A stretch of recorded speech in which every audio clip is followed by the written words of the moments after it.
Hey everyone, welcome back to the channel.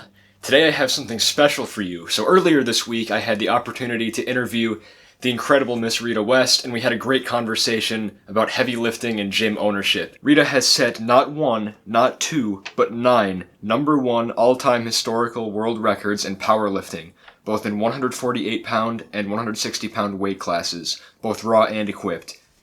To this day, she still holds 2 of those records in the 148-pound weight class, one for a 670-pound squat, and one for an equipped total record of 1,570 pounds, in which she squatted 665 pounds, benched 395 pounds, and deadlifted 510 pounds. Rheta is also a cross-disciplinary competitor. While she's a world-class powerlifter, she's also a force to be reckoned with within the sport of bodybuilding, and she won her IFBB Pro card in 2018. She was the co-owner of a Hercules Gym branch in Syracuse, New York for 13 years before she opened her very own gym, Blood Iron Barbell. Blood Iron Barbell is an old-school style gym for those looking to bring out their best and is home to powerlifters, strongmen, bodybuilders, and casual weightlifters alike. This video is a pretty long one and there's not a whole lot going on, so if you'd like, you may treat it like a podcast. If you're studying or doing some house chores, just play it in the background. It's a great conversation and I'm sure you guys are going to enjoy it. Let's get right into it. So, first question, tell me a little bit about your background as a competitor and business owner. What has driven you to achieve everything that you did over the years, and what continues to drive you going forward? So this might be like personality traits, personal motivations, family background, education, work experience, even like role models. I made these kind of open-ended, so you can just start wherever. Sure. Basically, I found fitness and I kind of found it by accident, and I've always kind of liked to lift. Even as a teenager, I lifted weights. I liked to be strong, and but it wasn't any kind of passion or anything. It was just something I did. I actually got into some trouble when I was younger, and I spent some time in juvenile delinquent center.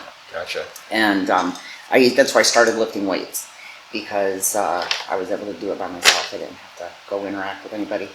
And but once I went home, it wasn't something I continued to do. I took it in college because it was 2 credits instead of 1. But then I moved on and had work. I had 2 kids. I had a family. At one point I decided to. I went to college for. I started out in business, and at the time, computer information systems was a business degree. Right. And that's where I started. And one of the classes that I had to take was a Q-basic programming class, and I fell in love with programming. And so my degree is actually in computer science, 4-year degree that I got from SUNY IT in Utica. Okay. And then I had then I was raising kids, and I had put on some weight from the kids that then never lost, and so I was just losing some weight, and I went back in the gym, and I was doing a cardio kickboxing thing, and I started using weights in the gym again, and then I took boxing for a couple years. But at that point, I was in my early 30s, which is considered a master, so I never got to get in a fight, but an actual fight, but trained for it for a few years. And it was a manager at my gym that had suggested I go talk to a powerlifter, and so I got direction into powerlifting. So and once I got into powerlifting, everything kind of shifted over. So, although my background didn't really lend to it, I kind of come upon it by accident. Yeah. But it was definitely driven by my desire to be strong. I've always wanted to be strong. Very independent person, you know, kind of personality-wise, and it drove me physically as well. So once the powerlifting was just fun, and I really, at that time, there wasn't a lot of women. There wasn't as many women powerlifting. Right. I didn't have a lot of competition, so I kept my eye on the rankings, and I just moved up the rankings really fast. Once I hit my first 300-pound bench is when I was invited over to Hercules Gym, and so I was there. Like you said, I was there for about 13 years altogether, but at one point the owner, it was kind of just going under, and the owner was getting ready to sell it, and I had been there. By that time I had already had my world record, my first world record, and had collected quite a few powerlifters. I created a very large powerlifting group there, and I just wasn't there. There was nothing I wouldn't do to see the gym stay where it was. So I never really intended to be a gym owner either. It's not something I wanted to do, but I loved my gym and the environment that we had there. And so I was looking for someone to help me fund it, and the person that I was seeing at the time offered to do that. And so we were able to buy it, and we were partners. We moved it over onto Thompson. We moved it out of the location it was and continued to grow. And the partner and I just clashed we split and clashed personalities. And so I sold my half that gym and opened up this one on my own. And I actually was not going to stay here. I was going to just leave. I mean, it was actually a kind of like a big emotional thing that led to me leaving Hercules in the first place. And I didn't really want to stay in the area, but Where did you intend on moving to? Probably Ohio. Okay. So I could go to be a West Side and full time and sweatshop, more Laura Phelps's. And it's just bigger competitive. I mean, even with the bodybuilding, it's just a bigger scene, more prevalent there. Gotcha. And but the people, the environment, the people that I had brought together here were very, very much a family. And they asked me to stay, and there's nothing I wouldn't do for these guys. So I stayed. And I'm glad that I did. This was not easy. I mean, a friend of mine helped me find the building, and it was complete disarray. It needed a new roof. It was a lake in this room, and it needed a lot of work. But we did some negotiations with the owner, and he put the new roof on. And there was things he had to fix up, and I wound up getting it at a really good price. He held the mortgage for me, and so for the first, I would say, 5 months, I busted my butt to get this place ready for a quick grand opening, and everyone pitched in. I mean, it's I look back at some of the pictures, and I'm hoping pretty soon to put together like a montage that shows the befores and afters. Cool. But I'm glad that I did, because this place is definitely all me. I was able to put my own spin on everything. There was no partner to have to, negotiate with or compromise with, and my own personality. And this thing lives and breathes the same way that I do. And that, I've always taken care of everybody, and this gym, just you walk in and this gym just envelops you, and it houses a great environment with all kinds of levels and all kinds of sports and all kinds of personalities, and it's just a great place to be. So I'm glad I stayed. So this is going to sound a little cliche, but there was no definitive moment when you picked up a weight and you were like, "This is what I'm doing for." No, not really. it kind of came upon you over time. Yes, definitely. With the powerlifting, I mean, I loved it. Once I started, powerlifting, I really loved being strong. I loved lifting that one really big weight. And then I loved learning how to train to get stronger so that I could hit more the next meet, Right. I say I did a lot of things right on accident, though, because I wasn't really the traditional powerlifter. They used to call me a bodybuilder, which of course I wasn't a bodybuilder either, but I used to do more reps. I lifted heavy, but I still did more reps, things like that. And just everything came together. But as I got stronger, it definitely took over my life. I mean, powerlifting is something that I gave everything to. I gave every minute of my life to it. A lot of things that other people may have found more important. I didn't, go places. I scheduled everything else around my squat days and my bench days. Those were first. So, but the longer I was in it, the more I realized that there was nothing else I wanted to do. Gotcha. So I actually found out a few days ago when I was doing the research, this gym was actually established in June of 2019. right? Yes, that was the grand opening. Which I wouldn't have believed because, like you said, it was basically just like a pile of bricks in the corner. Yeah. And as soon as I stepped in for the first time, I would have figured it'd been here for like 5 to 10 years. Yeah. It just has that kind of energy to it. That was my goal, actually. I used to say that. I said when I opened up, I wanted it to look like it had been here for 30 years. I mean, you've done good. Thank you. And we already touched on this a little bit, but you were a co-owner of Hercules Gym for a considerable amount of time. You also achieved most of your record titles during that time? Yes, yeah. And mostly because, you know, at the level that I was competing at, it takes quite a toll on the body. Mm-hmm. And so I've had 3 shoulder surgeries already. So once I was going. And so in the last few years, the powerlifting has kind of had to take. I mean, my biggest squat I ever had was just last year, but it's definitely slowed down. You know. Yeah. And probably not going to be powerlifting won't be the biggest part anymore. I kind of shift my focuses over to bodybuilding, which is a little easier on the body. I mean, it's just like. Didn't you have a knee surgery too, or there was an injury? I did have an injury on my knee. I had some PRP done. I never had surgery, but just the shoulders. But there was there's tears in my knees, but they weren't bad enough to have to repair surgically. So. Okay.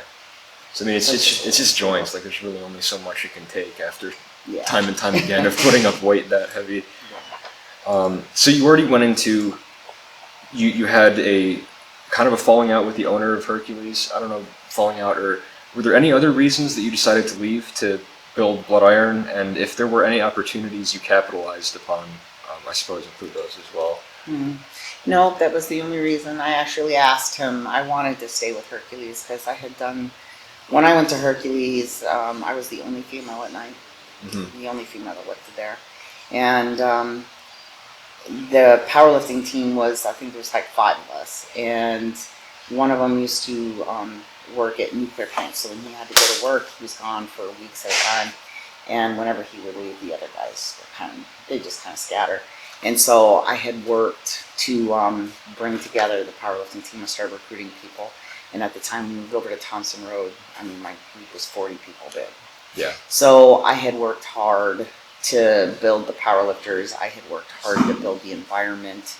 I was kind of like a nurturing type of environment that it had. And it was such a big part of my life. So even though I was willing to sell my half of the gym to end the actual partnership, which I believed is what is what caused the worst of our fighting or whatever. He was not up to letting me do that. So, no, I would never have left if I didn't have to. But looking back, I am glad that I did. I actually have a friend here who said to me once that even when Hercules was mine, it wasn't mine. You know, because Joe still, the original owner, still worked for us, and I looked up to him, and I always wanted him to be proud of the gym and what we were doing with it. And so I kind of did a lot that I knew would make him happy or proud. Mm-hmm. I had to compromise with a partner. And so even though there was a lot of me in it, there was, a lot of things that I wouldn't maybe necessarily do it that way or whatever. So my friend had told me that when I owned Hercules, it really wasn't mine, and this is all mine. And that's true. So. And I take it a lot of the community you developed at Hercules has since translated here, probably. Oh, yeah. I think all the powerlifters came with me, except for a small handful that trained with Pete directly. Gotcha. The rest of them came here, and then actually the strongmen wound up coming here as well. And then actually, several of my regular members as well. Gotcha. All right, so next on the list, what values does Blood Iron stand for as a gym/business, and how has your business/member base grown since you established it in 2019? Okay. Well, I would say I've grown probably about 5 times what I brought with me. And I picked, one of the reasons why I like this location is, first of all, it's right on the edge of like a community, housing community, residential. But it also wasn't, it was also, not to say poor, but it was a lower income type community, which I feel like I can do more with, meaning like help. There's, the first thing I did was a drive to the schools in this community, to collect school supplies. I have several people here that don't have cars, so they were so happy that I was opening a gym here because they could walk to it. If I so chose to, if there was a troubled kid out there, I could tell him to come in and sweep the floors for membership and keep them off the street. I mean, there's a lot that I can do here to help people, and I do. I have a lot of members who, they come here because it keeps them from doing drugs, or it keeps them from whatever. And I'm not the kind of person who's afraid of people like that, because there's no reason to be, Right. And it's all about respect. I mean, it doesn't matter if you're in a nice neighborhood or not, you're going to have troublemakers. So, Right. So here I could do more help. And, I was more comfortable too, because uppity people, I don't know what to talk to them about. So. But I don't. So what's your favorite thing about the community you've built? I think that was the next part of that question. Oh, the community at Bell here is wonderful. And nobody here would say no to helping anybody. And like I said, we have all levels here. There's people that are attracted to come here because they want to learn more. There's people that come here because they want to be with other people, because they do well as also, and they want to be around other people who do well. There's people who, come here. I actually have some members, and it's interesting to hear people's stories, because I have some members who like to come here because they feel safer. Women, you go to a commercial gym, and it's like you're just being stared at, and guys are out looking for picking up chicks or whatever, and the women here don't feel like that. I wouldn't allow that kind of behavior. I wouldn't allow somebody to make somebody feel like that here. And I don't know if that's just because I'm a female owner. I mean, whatever the reason, women like that. And people come here to get work done. So, and there's everyone here is very friendly. We all hang out. There's several of us that hang out outside of the gym. But when we come here to get work done. We're not here just to hang out in the corner and tell stories about out drinking the night before and shit, So,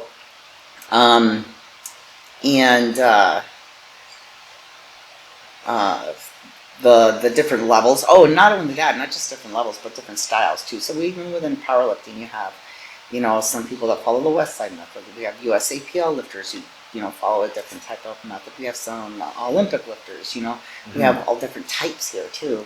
So someone who doesn't know or wants to learn more can come here and benefit from experience of several different people, or at the very least they're going to find somebody who's familiar with what they're doing. And because people are here to work, everybody's here hitting it hard, and so maybe you don't necessarily, you don't do powerlifting, but you're in here and you're trying to get bigger.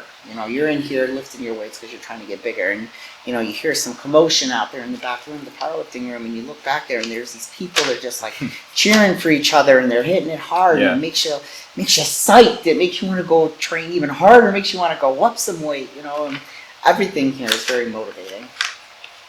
Actually, that's one of my favorite parts too. Like when I stepped into this gym, I like being in a place where the shoulders of the guy next to me are bigger than my head, because then I'm like motivated to go even further, like you said.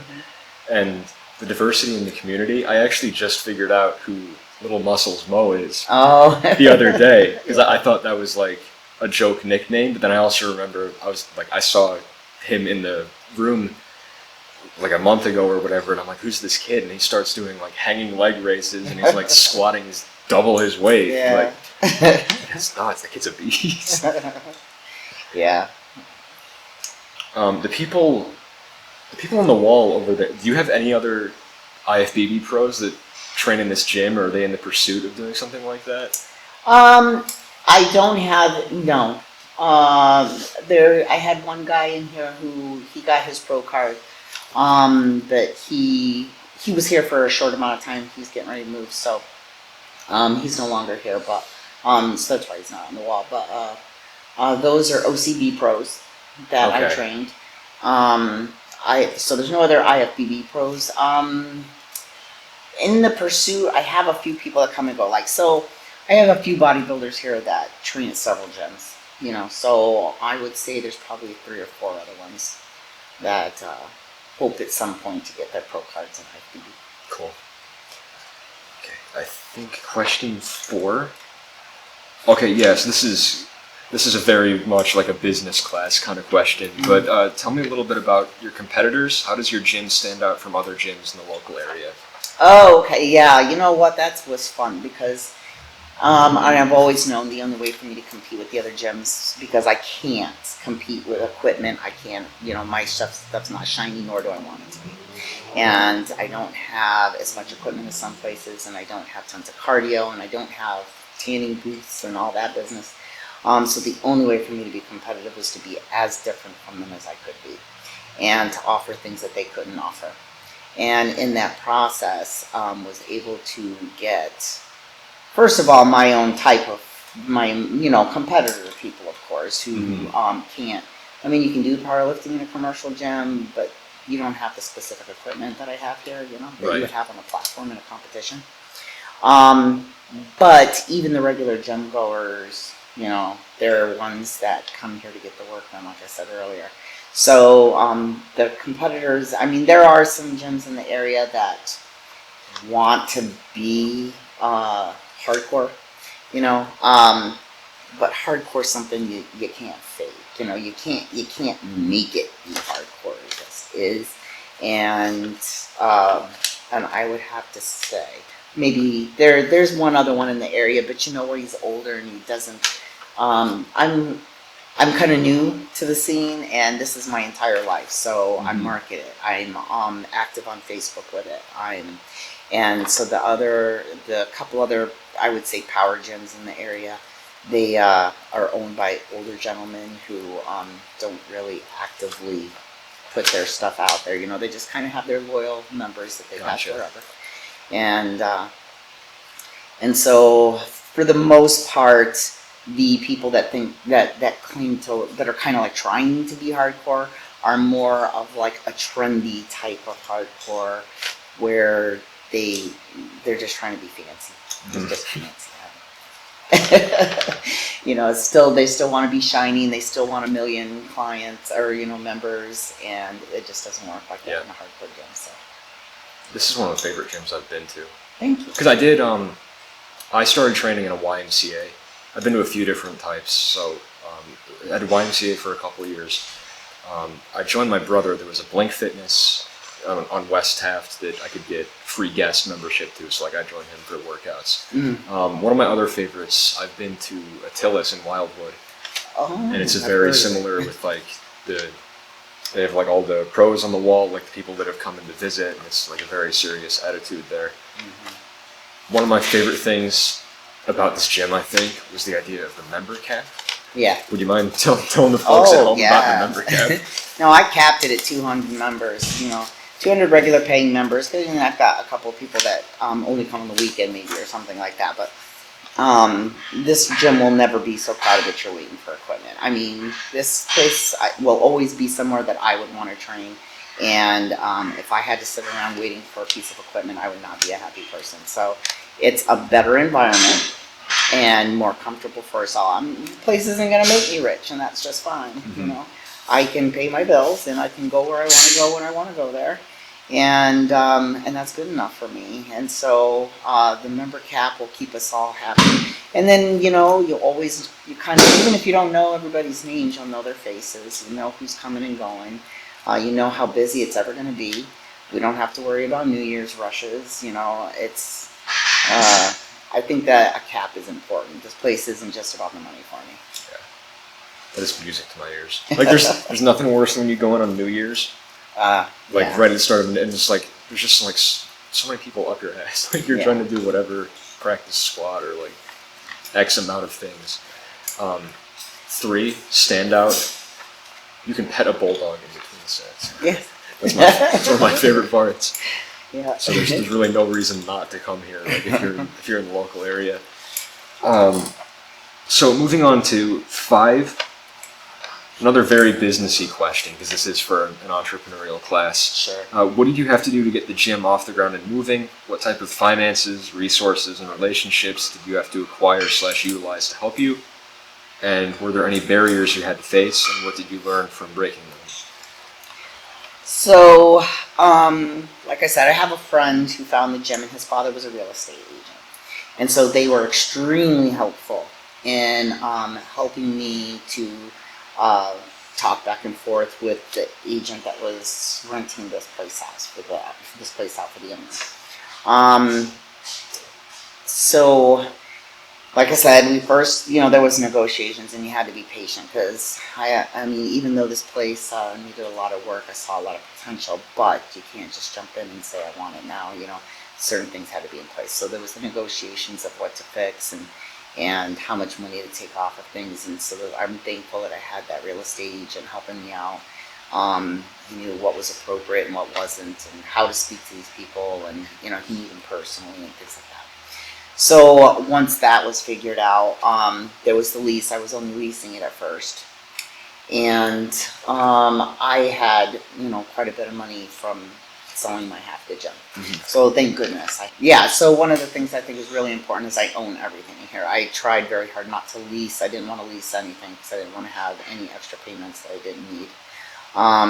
Because of the neighborhood probably, and the place wasn't in the best repair, the lease was, my rent was low compared to other commercial buildings. Mm-hmm. The next thing I had to do though is this place was not a gym to begin with, so I had to go through city planning. I had to hire an architect to come in and draw plans of the building, and we had to go to the city and have it approved to be zoned for a gym, and that was a very long and aggravating process. There was a lot of work that they wanted done. Certain handicap things. I had to turn at least one of the bathrooms into handicap. Which, I mean, that's fine. I'm just saying that there was a lot of things like that I had to do to get it up to code so that the city would approve it. And there's still some stuff I have to do outside, but I have time. They'll give me some time. I would say that probably the hardest part was came up. Once everything got rolling and everything was approved, that's when I went ahead with the sale. And so we agreed on the sale price and everything, and I would say days before closing is when COVID hit. Okay. Now I had money set aside for the down payment for COVID. I did empty out my retirement account as well. I worked at Carrier for 13 years. And so I had a 401k there. And Carrier's like a software company? I think I might have read that word. Air conditioning. But I worked in the software department. Oh, okay. I wrote programs for people to bid out jobs for. Okay. But so I emptied out my retirement account, and I had that set aside for the down payment on the building, for the purchase of the building, when COVID hit. Now, so that money couldn't be counted on because the sale, we were like days from closing, so the sale was legal, but it took us a while to actually get to the closing because we weren't able to meet in person. And so then at that time, I wasn't able to have members in here, so that was a little scary. And because I had used the majority of my money from the sale of Hercules for renovations, for the equipment, for getting this place going. And I had that less than money for the down payment, but now I didn't have as much income coming in. Yeah. But special membership here, a lot of my members asked me to continue charging them. And then I had the t-shirt sales. And then I eventually it took a couple of months, and I was very close to having to maybe even start, asking people to kind of help out before my unemployment kicked in.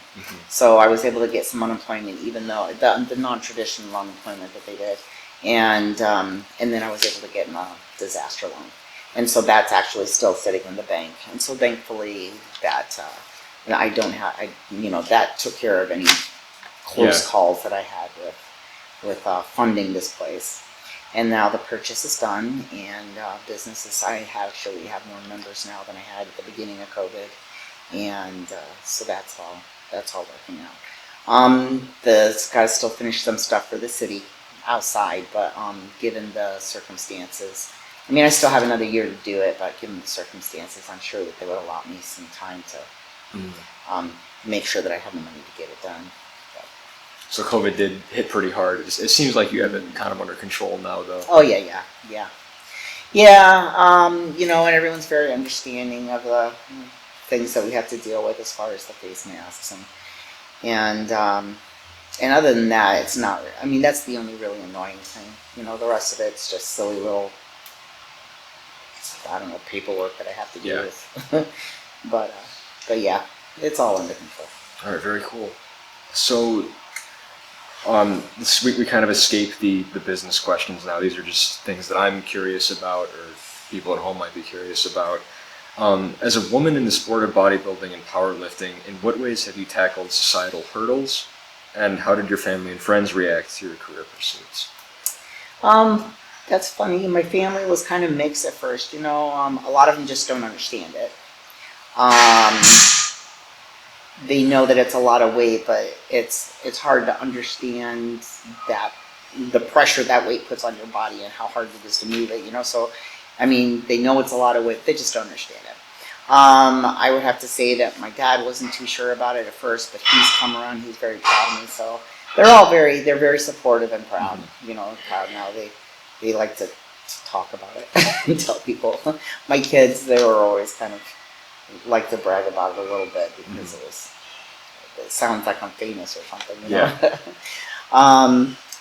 As far as being a woman in the sport, it's always been slightly difficult, really not too bad because I'm a very assertive person, and it's not a whole lot that anybody could do to hurt my feelings, and so it's easier for me to put myself out in the public or out in your face and say, here I am, and you're going to have to deal with it, without being, although, I mean, not that I wouldn't mind doing a bitch, right. But we always, I had to deal with, the men always got the more of the highlight and the platform and the bigger money prizes and things like that. Things have started turning around, and at this point, even though I'm not really competing in powerlifting anymore, I'm still very involved in it, and I have my own federation. Yeah. And I still coach the teams, and I still at the meets, and I am very active in helping other women, especially, but everybody, but especially other women, to maybe face things that they have to handle personally that certain men don't. Well, whether it be in training or their supplements or even how their gear fits. The bench shirts and the squat suits, they're made for men. They're not made for women. So there are things that I have learned that I make myself available to other women, especially, to make sure that they don't have, and hopefully not as many of the issues as I've had as I was coming up there.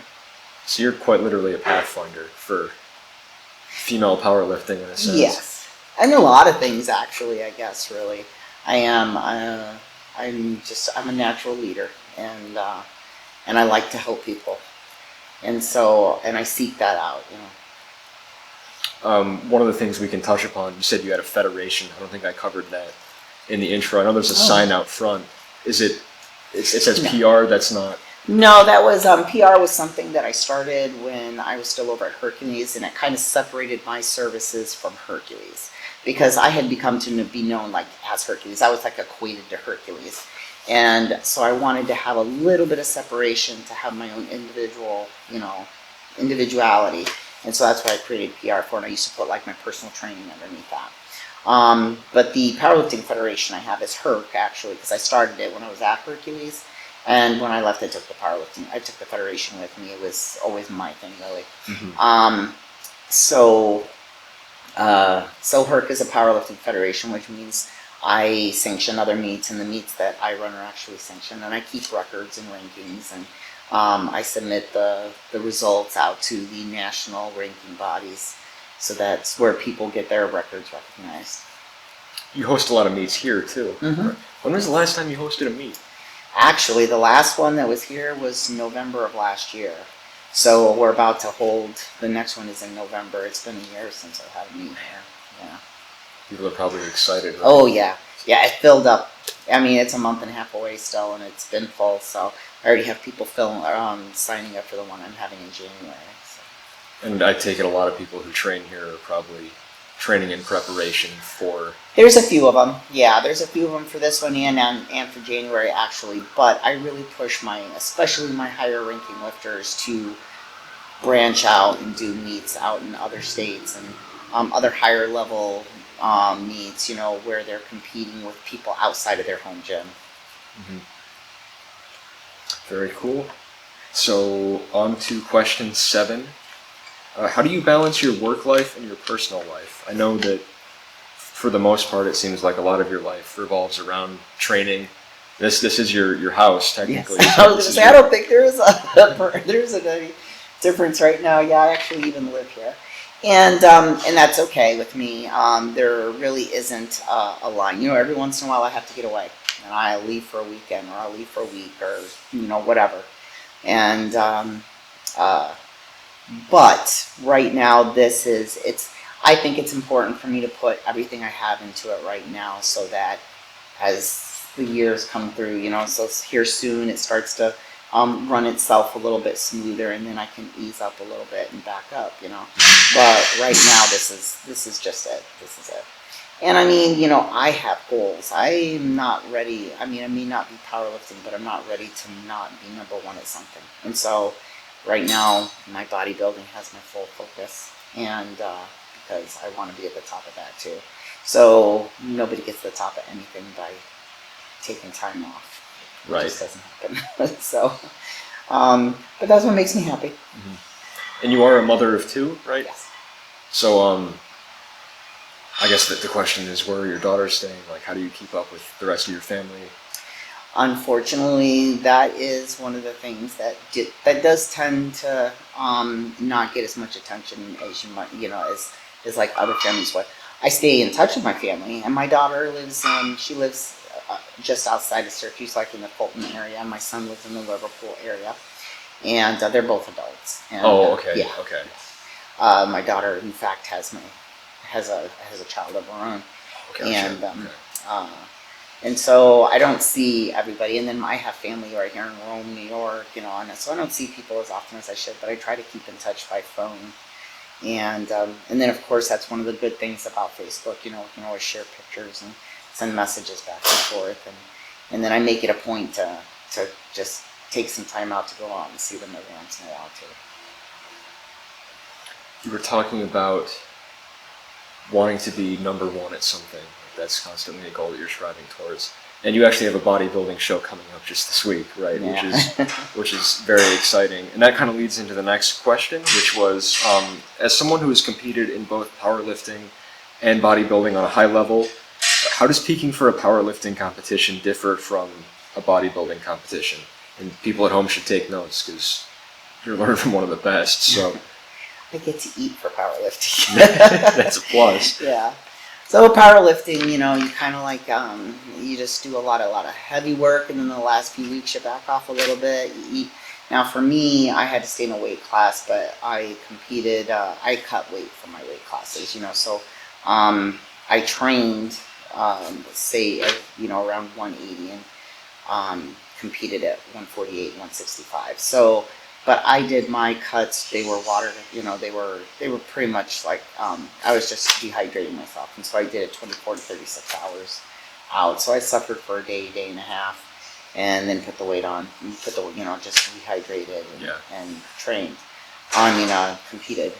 Whereas with bodybuilding, it's longer and drawn out because, of course, it's not just about getting the water off you at the very, very end. You've got to get all the fat off you, and that takes time. To do anything drastic to get all the fat off you, you have to worry about taking off muscle. And, of course, that's not good for bodybuilding. So the bodybuilding's a lot more drawn out. The peak week is, you get to, as long as you do it all right, you get to eat up a little bit more in peak week because you want to fill your glycogen stores. You want to fill that back up. But it's still not like tomorrow I get 150 grams of carbs and I'm so excited. And that's not a lot of carbs. But that's going to be a lot. I know, because these are things that I'm doing right now. So, I think I'm at 400 because the goal is just put on as much size as possible within the next year or whatever. And then, of course, we worry about cutting later. Right. How does the mindset differ when you're preparing for powerlifting versus bodybuilding? Which one do you think is easier or harder to? I would say that powerlifting was easier. Now, when you talk about mindset, they both have their struggles. There's definitely a mental dedication to both of them that you need. Mm-hmm. But with powerlifting, it's just a little more lenient is all. You can be driven in powerlifting, but it's not as strenuous. Whereas in bodybuilding, it's a pretty much constant, at least during the prep period, so 12 to 16 weeks before your show. It's a constant struggle with will, really. And even when you are getting to eat, you're eating the same thing every day, and so you get to a point where you really would like to eat something different, but you can't. And what you eat has to be very specific, and it has to have a certain number of calories. It has to be a certain time of the day, and so with bodybuilding, that struggle and the willpower has to be on 24 hours a day. Whereas with powerlifting, it had to be on when it was time to go train. You had to go train, and you had to hit a certain number, whether you were in pain or not. You got it done. Right. Then you were done for the day. You didn't have to do it again until the next day or a couple days or whatever. Whereas bodybuilding, it is 24 hours a day, every single day. So powerlifting, short bursts, and bodybuilding, more just long-term. Yeah. That's going to be interesting. I've never done something like this before. Yeah. And I'm seeing more results than I ever have before, but I'm curious to see how it's going to pan out. Yeah. It seems easier right now because I'm eating plentifully, but by the time I hit that point where it's all right, it's on season, time to cut down and do whatever it is I'm planning for. I don't know about stage shows next year. I'd love to do one if they're happening. Mm-hmm. If not, it'll just be a photo shoot, I suppose. Mm. Just to say that I did it and have the record. Yeah. To go through the process of it. That'd be a good idea, Yeah. The last one is just kind of a good discussion question that I was curious about. What's your stance on the impact of fake naturals on the bodybuilding/weightlifting community? Do you think that lying about steroid usage is harmful to the sport of bodybuilding? Why or why not? Oh, lying about anything is harmful. Yes, absolutely. Well, true, but I'm saying lying, not just liar, liar, pants on fire. But I'm just saying the integrity. If you're going to do it, then stand up, be a man, and stand up and say that you do it. Don't follow the rules of whatever you're competing. If you want to compete in a natural federation, then you follow those rules and you be a natural person. And for what reason could a person have to do that other than for ego's sake to be better than all the other people who actually follow the rules? Or if you're going to take something and compete in it, are you trying to hide the fact that you wanted to take or that you needed to take something to, are you afraid that you go into a federation that allows that, you're not going to do well, so go be better. That's not, go work and do what you're supposed to do. And, be an adult enough to be able to stand behind whatever choices you decide to make. Mm-hmm. I mean, in terms of a social media presence, like, it's slimy to people do have a reason to, because if they look that certain way, they can sell products, but it's not truthful to the people looking. Absolutely. Like, I think it's very harmful in that sense. Like, just as someone, as a young man like myself, or like even someone younger than me, for them to see someone who looks like this and have them claim like this is something that you can attain naturally. Like, you see these like 18, 19, 20-year-old guys who are like jacked out of their mind, or they'll do like a side-by-side where it's like, here's me pre-cut, here's me after cut, and like somehow your muscles get bigger during the cut as opposed to the previous. Like, I don't know, it's a slippery slope. It is, and I don't like that either. That's very true too. To make people believe that you can achieve something that they are not going to be able to achieve on their own. That's wrong. Yeah. And that's what it comes down to. You know, it's just wrong. Be a good person. I mean, I don't know. I think people are contractually obligated not to say things. That might be a well, point. Okay, but then you don't turn around and make other people believe that they can do it. You know. Well, I mean? that's exactly the point. I'm not arguing that it's good, but like, I think the joke right now is, if you're a sponsored Gymshark athlete, you're a fake natty. Because that tends to be the case for a lot of them. I can't prove anything, but it's just very apparent in the way that they show things and just like look to the side when they're asked questions about things. But as far as I'm concerned, it's the same thing. It's just making the choice to do it yourself, because you're still choosing to be sponsored by that company. And if a company came to me and said, we want you to take this supplement to look a certain way, but you can't tell anybody you're taking it, I'm saying, I'm sorry, this isn't going to work. I'd absolutely take that route too. I think like there's a huge community of people who are like, I want to be the next sponsored athlete. Like, they look at these people, and like I think that's what's crushing. That's part of what I'm trying to do as someone who's just trying to make a presence in the community. It's just like, that isn't so much as important as, like, as long as you look at yourself in the mirror the day prior and you show up better than you were that previous day, like, you're golden. Mm-hmm. There's so much more to it than trying to act that certain way. And that's true too, you know, because unfortunately a lot of people are looking for that quick the meal process, that quick solution, not solution, but outcome or whatever. And it just takes time. It doesn't matter how you do it, it takes time. That's good stuff. So for the last question, from the standpoint of a world-class competitor / business owner, if you could give your younger self a few pieces of advice, what might that advice be?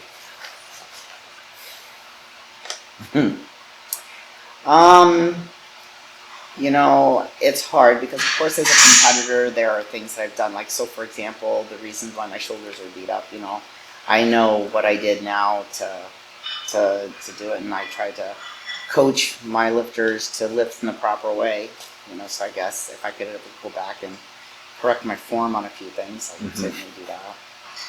But I really don't have a lot of regrets. And I guess business-wise, there's a lot of things that I just did on gut because I really don't know. I don't know what I'm doing. It's really kind of common sense.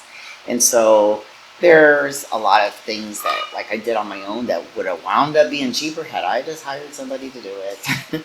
You know, so maybe, you know, being able to go back and tell myself to do a little research and slow down a little bit, because I am a little impulsive and I get too worried about losing an opportunity, and I'll seize it up right away, when should have just taken my time and researched a little more, or figured things out. Got someone that knows more about it than I did to take a look at it and then actually listen to their opinion, that kind of thing. But I think that I don't have a lot of regrets. You know, I'm a very go person, and I've accomplished a lot on my own, and I've learned a lot because of the mistakes that I've made. And so, to be honest, when I hear people and I talk to people now, I don't always correct them with certain things, only because, first of all, there's some things they're just not going to listen to anyway. Someone gets something in their head and they really like the idea. There isn't a whole lot you can say, you know. And they need to have those. They need to be able to do that. They need to have their idea, run with it, and have it fail or not. And and learn from that. And so I really am pretty satisfied with the way that everything has turned out for me. So. That's good. I mean, of course, hindsight's 20/20 too. So, Right. so you can't be like, I should have done this. Like you didn't know because you just weren't Exactly. at that point at that moment in time. And what are you gonna do? You could do that you could waste your whole life doing that. You know what I mean? There's no point. You can't go back and change that anyway. So, Yeah. so learn from your mistakes for future, but don't dwell on it. You know. That about wraps up today's video. If you made it to the end, thank you so much for watching. If you liked this one, you can subscribe. I make more videos just like this every Friday. Be sure to drop a like, comment, share with a friend if you enjoyed, and I will catch you all in the next one. And Rheta, good luck with your contest this weekend, alright? Peace out.